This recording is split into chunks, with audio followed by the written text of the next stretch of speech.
میں تھوڑی سی آپ کی سوچ درست کرنا چاہتا ہوں اور غفلت سے تھوڑا سا نکالنا چاہتا ہوں۔ سوچ جو درست کرنی ہے وہ یہ ہے کہ اللہ اپنے بندوں کو نعمتیں دے کر بندے سے چاہتا کیا ہے، اسے سمجھنا ہے۔ میں نے جس آیہ کریمہ کی تلاوت کا شرف حاصل کیا وہ آیہ کریمہ رسول اعظم صلی اللہ علیہ وسلم کے ان صحابہ سے متعلق ہے جو صحابہ مکہ مکرمہ سے ہجرت فرما کر مدینہ منورہ پہنچے۔ مکے کے پورے نقشے کو اللہ نے قرآن میں کھینچا اور اس آیت میں بیان فرمایا۔ آپ اس دور کو یاد کرو جب مکہ مکرمہ میں صحابہ کرام علیہم الرضوان پر زندگی دشوار تھی، اور اگر کوئی ایمان لاتا تو خود حضور صلی اللہ علیہ وسلم مکی دور کے اندر ان سے کہا کرتے تھے کہ اپنے ایمان کو ظاہر نہ کرنا، چھپا کے رکھنا،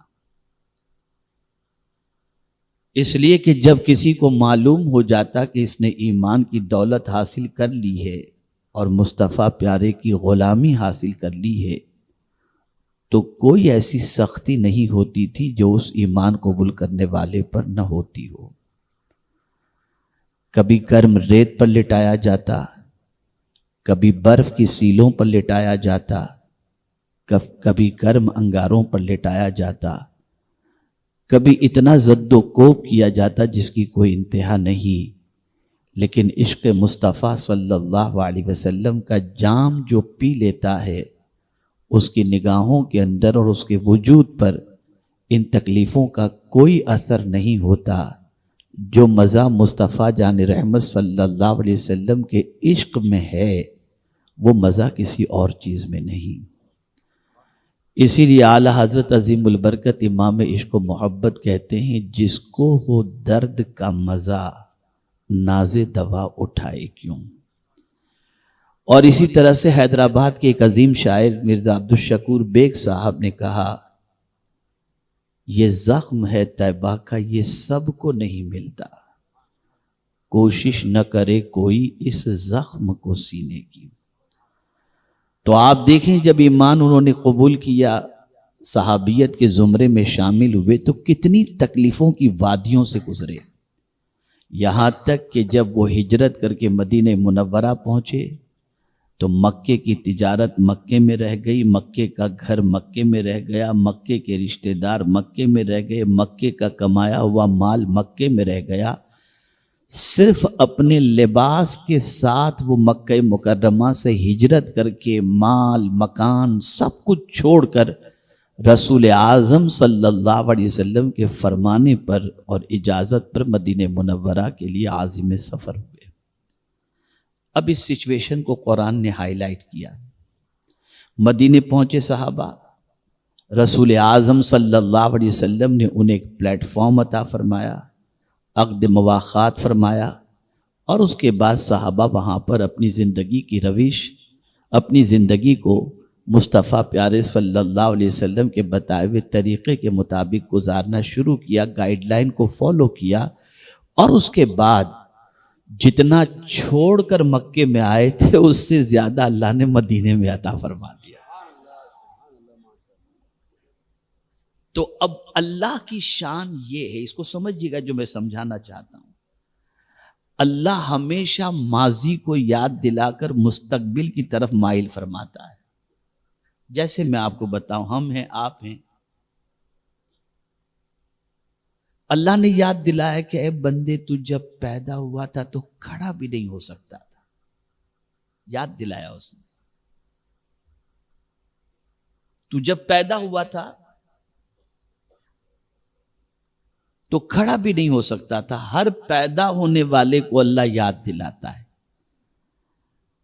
لیکن آج تیری پوزیشن کیا ہے؟ تیرے پیروں میں طاقت پیدا ہو گئی، تو کھڑا بھی ہے، چل بھی رہا ہے، دوڑ بھی رہا ہے، بھاگ بھی رہا ہے۔ تو اب اس بندے کو اللہ فرماتے ذرا اس دن کو یاد کر جب تو پیدا ہوا تھا تو کھڑا بھی نہیں ہو سکتا تھا. کس نے تیرے پیروں میں طاقت عطا فرمائی؟ کس نے تجھے چلنے کی قوت عطا فرمائی؟ تیرے تو ہاتھ بھی تھے لیکن پکڑنے کی طاقت نہیں تھی، تیرے پاس پیر تھے کھڑے ہونے کی طاقت نہیں تھی، چلنے کی طاقت نہیں تھی. یہ ساری طاقت تجھے عطا کس نے کی؟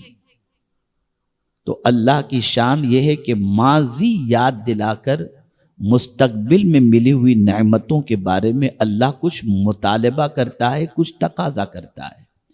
وہ لوگ جو غربت کی چکیوں میں پیسے جا رہے تھے، وہ غربت کی چکی سے نکل کر آج اگر فیکٹری کے مالک ہو گئے، آج ان کے پاس کاریں آ گئیں، آج ان کے پاس بینک بیلنس ہے اور آج ان کے پاس دولت کی کسی طریقے کی کمی نہیں ہے، تو انہیں آج کے دور کو نہیں پچھلے دور کو یاد کر کے اب ان نعمتوں کے ملنے پر کیا کرنا چاہیے، قرآن نے اس کی طرف رہنمائی فرمائی. صحابہ کو یہی یاد دلایا. مکے میں تمہارا حال کیا تھا؟ وَاذْكُرُوا اِذْ أَنْتُمْ قَلِيلٌ. مکے میں تم بہت تھوڑے تھے. مکے میں صحابہ کی تعداد بہت مختصر تھی. بعض روایتوں کے مطابق صرف 400 صحابہ مکے میں تھے. ٹوٹل اسلام قبول کرنے والے 13 سال کی مدت میں صرف 400 تھے. اتنی مختصر سی تعداد، اور پھر سچویشن کیا؟ مستضعفون فی الارض. زمین پر تم کمزور تھے. کتنے کمزور؟ مقابلہ نہیں کر سکتے. تکلیفیں آ رہی ہیں، برداشت کر رہے ہیں.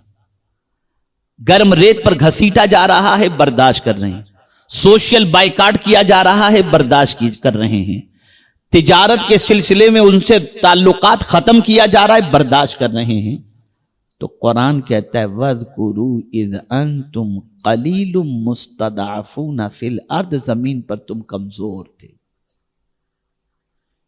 یہ دو باتیں بتائیں. ایک تو مختصر تھے، دوسری بات بتائی زمین پر تم کمزور تھے، اور تیسری بات کیا بتائی؟ تخافون. تم ڈرا کرتے تھے کہ کہیں کوئی میرے ساتھ معاملہ نہ ہو جائے، کوئی میرے ساتھ حادثہ نہ ہو جائے. اور اس ڈر کے ساتھ ساتھ دوسرا ڈر کیا تھا؟ ان یتخطفکم الناس. کہ لوگ تمہیں اچک کر لے نہ جائیں، کہیں اٹھانے لے جائیں. اب اتنی تکلیفیں اللہ نے گنوائیں، یاد دلایا. مختصر تھے، کمزور تھے، ڈرتے تھے. اب میرے کریم نے اپنی نعمتوں کی یاد دلائی. پہلے کمزوری، پھر فرمایا تم زمین پر کمزور تھے، فآواکم. میں نے تمہیں پناہ عطا فرمائی ہے. وَأَيَّدَكُمْ بِنَصْرِهِ. اور پھر تمہاری میں نے مدد فرمائی. وَرَزَقَكُمْ مِنَ الطَّيِّبَاتِ. اور تمہیں پاکیزہ چیزوں میں سے روزی عطا فرمائی. میرے بندو یہ سب میں نے تمہیں کیوں عطا فرمایا؟ کیوں عطا فرمایا؟ اپنا پاسٹ بھی یاد کرو، اپنا حال بھی تم دیکھ لو. مجھے تم سے ان چیزوں میں سے کچھ نہیں چاہیے.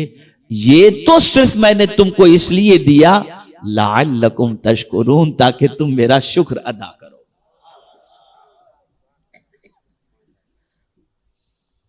دولہا بنا ہوا یہ بچہ،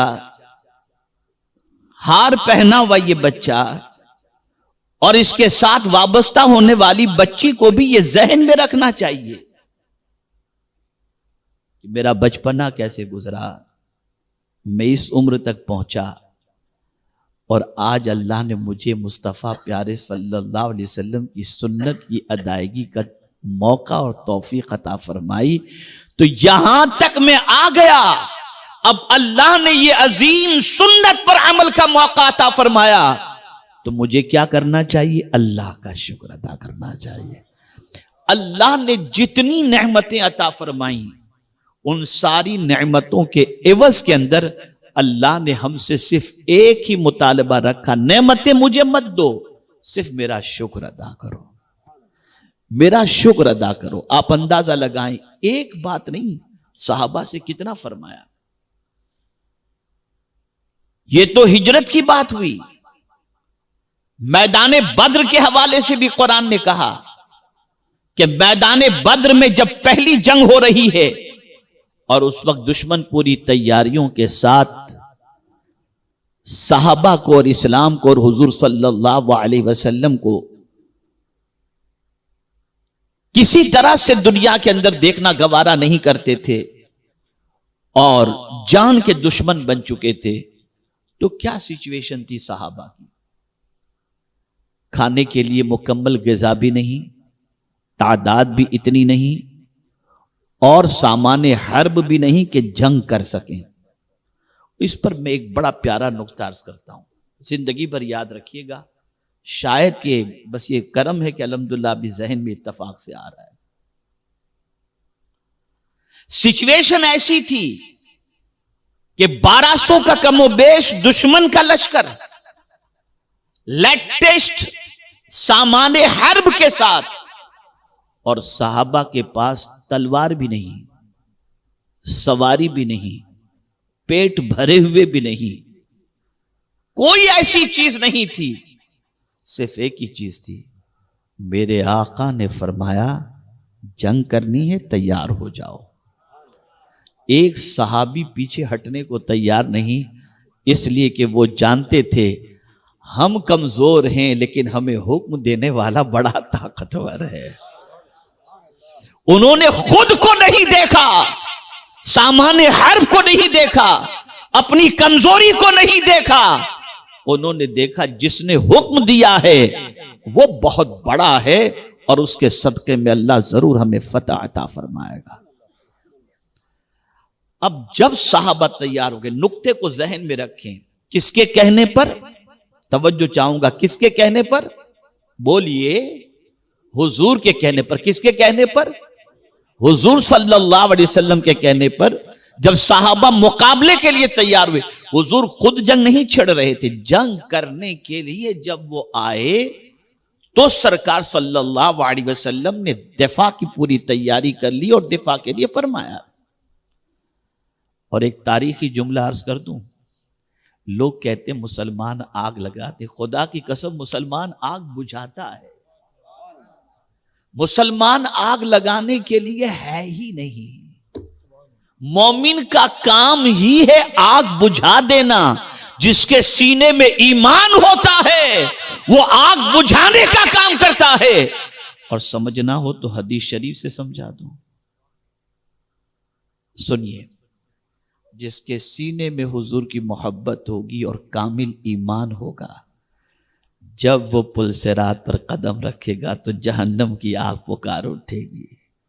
اے غلام مصطفیٰ تیزی سے گزر جا، کہیں تیری وجہ سے میں بجھ نہ جاؤں. پتا چلا ایمان آگ بجھانے کا کام کرتا ہے، آگ لگانے کا نہیں.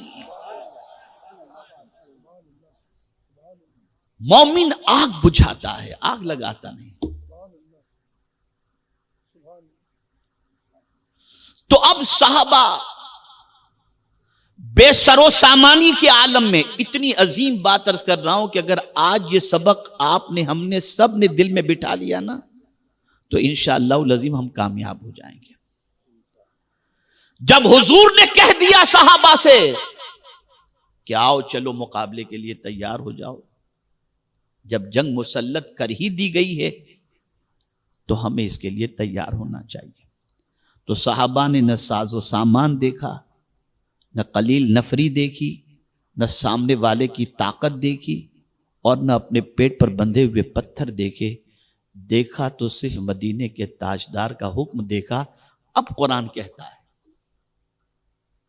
کہ میرے محبوب کی بات پر تم نے عمل کیا نا تو اب تمہیں تنہا نہیں چھوڑا جائے گا.